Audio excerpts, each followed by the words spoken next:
महाराष्ट्र के पूर्व मुख्यमंत्री उद्धव ठाकरे को लेकर के बेहिसाब संपत्ति की जांच को लेकर के बहुत बड़ा बॉम्बे हाई कोर्ट से फैसला आ चुका है, जो कि मैं आज आपको इस वीडियो में बताने वाला हूं। और दूसरी तरफ शिवसेना सांसद संजय राउत के इस्तीफे को लेकर के क्या बड़ा बवाल हुआ है, आपको पूरा विषय आपको बताते हैं। लेकिन उससे पहले इस चैनल को सब्सक्राइब करके बेल आइकन प्रेस कर लें और अपने दोस्तों के साथ शेयर जरूर करें। आपको बताएं कि उद्धव ठाकरे महाराष्ट्र के अभी पूर्व मुख्यमंत्री बन चुके हैं और इन्होंने 2.5 साल तक महाराष्ट्र के मुख्यमंत्री के पद को संभाला है। लेकिन इस 2.5 साल में महाराष्ट्र के मुख्यमंत्री बन करके उन्होंने अपने आय से ज़्यादा संपत्ति इकट्ठा कर ली है, तो उसको लेकर के अब कहीं ना कहीं बॉम्बे हाई कोर्ट में जो है उनके जांच की विषय आय पे याचिका दायर करी गई है, जिस विषय में उद्धव ठाकरे पूरी तरीके से फंस सकते हैं। और उद्धव ठाकरे के ऊपर शिकंजा कस चुका है, पूरे परिवार के ऊपर शिकंजा कसने की बात आ रही है। इन सब पचड़ों में फंस चुके हैं महाराष्ट्र के पूर्व मुख्यमंत्री उद्धव ठाकरे।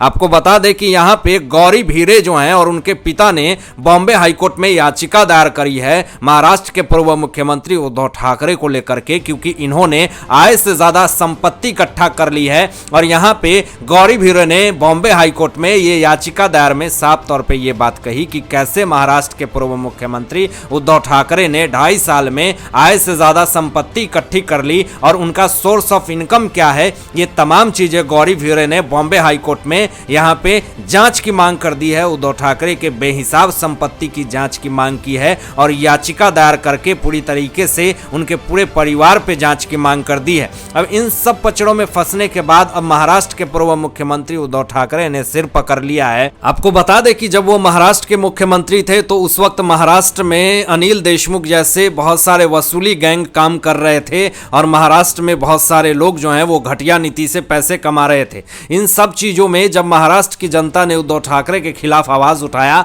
तो उद्धव ठाकरे ने मुंबई पुलिस के द्वारा उन तमाम लोगों के मुंह को चुप कर दिया, जिसमें कि नारायण राणे को गिरफ्तार किया गया, देवेंद्र फडणवीस जी को जेल में डाला गया और तमाम ऐसे राम कदम हो चाहे और भी तमाम बीजेपी के बड़े बड़े विधायक हों, जिनको उद्धव ठाकरे गैंग और संजय राउत गैंग इन तमाम लोगों ने मिलकर के उन सबको दबाया। लेकिन आज गौरी भीरे ने बॉम्बे हाईकोर्ट में जो याचिका दायर करी, इस पे सुनवाई आई और साफ तौर पे यहां पे बॉम्बे हाई कोर्ट ने सम्मति जताई है और पूरी तरीके से गौरी भीरे को समर्थन दिया है। लेकिन यहां पे आपको यह भी बता दें कि अभी सुनवाई पे जो बात निकल करके सामने आई है वो ज्यादा पक्ष जो है वो गौरी भीरे को दिया गया और इसमें पूरी तरीके से संपत्ति जो जांच की मांग करी गई है उसमें बहुत बड़ा जो बखेड़ा शुरू हो गया है। वो उद्धव ठाकरे के जितने सारे दस्तावेज जो गौरी भीरे ने खिलाफ में दिया है उन सब पे जांच की मांग करी गई है और जांच के आदेश भी जारी किए जा सकते हैं। अब इन सब चीजों में जो सोर्सेज से खबरें ये आ रही है कि बॉम्बे हाई कोर्ट में जो याचिका दायर करी गई है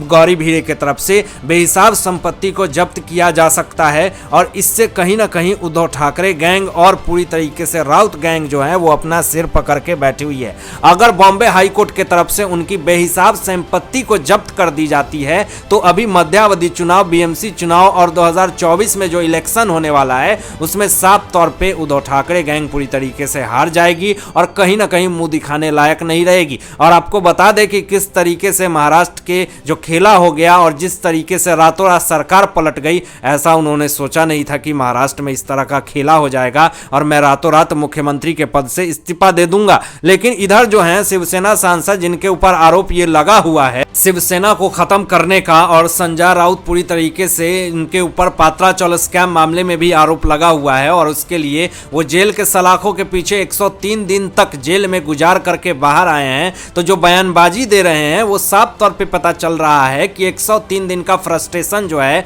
वो अब ये उतार रहे हैं। लेकिन जरा आप संजय राउत की बयानबाजी सुने तो इस पे यहाँ पे जो बड़ा बखेड़ा शुरू हो गया और उनके इस्तीफे की मांग जो है वो पूरी तरीके से चारों तरफ से होने लगी। यहाँ पे आपको बताएं कि संजय राउत ने कहा कि राज्य में मध्यावधि चुनाव जो है वो जरूर होंगे। ये जो बड़ी बात कह दी है इससे कहीं ना कहीं पूरा बवाल खड़ा हो गया है। और संजय राउत ने यह भी कहा कि मध्यावधि चुनाव होने की बात मैं भी कहा हूं, उद्धव ठाकरे और आदित्य ठाकरे इन सबों ने किया है। लेकिन आगे संजय राउत ने यह कहा कि मैं जो कुछ भी कहता हूं या बोलता हूं वो बहुत ही सोच समझ करके बोलता हूं। यह बात जैसे ही संजय राउत ने कहा उधर से पूरे विपक्ष के लोगों ने बड़े बड़े तंज कसने शुरू कर दिए। अगर संजय राउत इस तरह से सोच समझ करके बोलते तो आज आर्थर रोड जेल में 103 दिन गुजारते नहीं। अगर संजय राउत सोच समझ करके बोलते तो इस तरह से कंगना रनौत को हरामखोर शब्द का प्रयोग सहयोग नहीं करते। अगर संजय राउत इसी तरह से सोच समझ करके बोलते तो गुवाहाटी में 40 विधायक जो गए थे उनको ये नहीं कहते कि अपने बाप का नाम लो, मेरे बाप का नाम न लो और कमाठीपुरा में जाकर के खड़े हो जाओ। वैश्यावृत्ति प्रवृत्ति की बातें कह रहे थे संजय राउत, और ये भी कह रहे थे कि 40 लोग जो गुवाहाटी से मुंबई आएंगे उनकी जिंदा लाशें जो हैं वो जाएंगी। इन तमाम चीजें जो वाहियात बयान दिए हैं संजय राउत, अगर सोच समझ करके बोलते हैं तो ये तमाम जो बयानबाजी इन्होंने दिया है, तो क्या ये सोच समझ करके बयानबाजी नहीं दिया है? आगे संजय राउत जो है वो उन्होंने ये कहा कि हमारी लड़ाई जो है वो अभी खत्म नहीं हुई है, अभी 2024 तक ये लड़ाई चलेगी। और राउत ने यह भी कहा कि मुझे नहीं पता कि मैं उस वक्त जेल में रहूंगा या बाहर रहूंगा। यानी कि शिवसेना सांसद संजय राउत को यह भरोसा है कि हो सकता है कि मैं कभी भी जेल में जा सकता हूं और हो सकता है कि मैं बाहर भी रह सकता हूं। ये बीच का बीच बात बोल रहे हैं संजय राउत, और ये भी कह रहे हैं कि महाराष्ट्र का अगला सीएम 2024 तक जो है वो महाविकास आघाड़ी सरकार का ही मुख्यमंत्री होगा। महाविकास आघाड़ी सरकार तो गठबंधन नहीं कर पा रही है, नेता विधायक पार्षद सांसद एमएलए सब टिक नहीं पा रहे हैं, सब छोड़ छोड़ करके एकनाथ शिंदे के गुट में और बीजेपी के गुट में जा रहे हैं। और एक तरफ सपना देख रहे हैं संजय राउत कि कैसे महाराष्ट्र का मुख्यमंत्री 2024 का महाविकास आघाड़ी सरकार से बनेगा। दिन में सपने देखना ये गलत है, लेकिन रात में सपने देखते हैं संजय राउत तो अच्छी बात है, लेकिन दिन में सपने देखना ये बहुत ही बुरी बात है। आगे संजय राउत ने यह भी खुलासा किया है कि अगले 2 महीने में शिंदे फडणवीस की सरकार जो है वो गिर जाएगी। ये भी बहुत बड़ा बयान दिया है संजय राउत ने। और इस बयान के बाद राव साहब दानवे ने ये कहा कि संजय राउत को इस्तीफा दे देना चाहिए। इस तरह की बयानबाजी और घटनियां प्रवृत्ति और नीति जो खेल रहे हैं, फूट डालने की काम कर रहे हैं, ये ज्यादा दिन तक नहीं चलेगा। और केंद्रीय रेल राज्य मंत्री राव साहब दानवे जी औरंगाबाद में एक कार्यक्रम में बोल रहे थे। उन्होंने साफ तौर पे शिवसेना उद्धव बाला साहब ठाकरे गुट पे निशाना साधा और शिवसेना का पेट शुरू से ही काला था, ऐसा बात कही। और यह भी कहा कि 2.5 साल सरकार चलाने के बाद किसी ने नहीं सोचा था कि सरकार जाएगी, लेकिन ऐसा जादू हुआ कि एक रात में शिवसेना की सरकार चली गई। अब आपको बता दें दोस्तों कि यहां पे जो बड़ी बात कह दी है, बड़ा खुलासा कर दिया संजय राउत ने। यह भी कहा कि महाराष्ट्र में राज्यपाल की गरिमा खत्म हो गई है और भगत सिंह कोश्यारी जी पे निशाना साधा। और यह कहा कि ये भगत सिंह कोश्यारी जी तो बीजेपी के प्रचारक हैं, प्रवक्ता हैं, इनसे क्या बात करें। मैं नहीं मानता कि ये राज्यपाल भगत सिंह कोश्यारी जी हैं। अभी अगर भगत सिंह कोश्यारी जी संजय राउत की तारीफ करने लगे तो संजय राउत जो हैं वो तारीफों के पुल बांधने लगेंगे कि भगत सिंह कोश्यारी जी से अच्छा कोई हो ही नहीं सकता है। लेकिन जिस तरीके से शिवसेना सांसद संजय राउत ने कहा है कि 2 महीने तक शिंदे और फडणवीस सरकार चलेगी, तो शिंदे गुट की प्रवक्ता शीतल महात्रे ने एक बहुत बड़ा बयान दे दिया है। उन्होंने ये कहा कि राज्य सरकार 2 महीने में गिर जाएगी, ऐसा बोल रहे हैं संजय राउत, शीतल महात्रे ने कहा। और यह भी कहा कि आपकी गठबंधन सरकार ने कहा कि 25 साल चलेगी, महाविकास आघाड़ी सरकार 25 साल चलेगी। क्या आप जानते हैं कि रातों रात सरकार कैसे ढह गई?